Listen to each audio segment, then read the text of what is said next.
प्रणाम गुरुजी। खुश रहो तो पढ़े के नो। हाँ। तो ठीक बा पढ़ लो। मेरा भारत महान है। तो बोलो लो को ख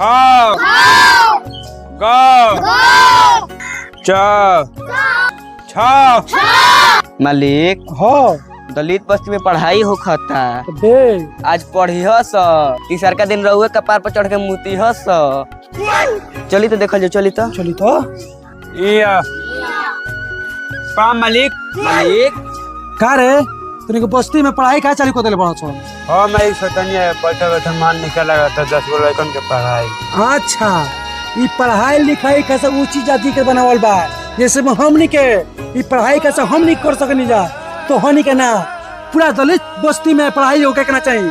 अरे पूरा बोर्ड के बार ना मालिक छोड़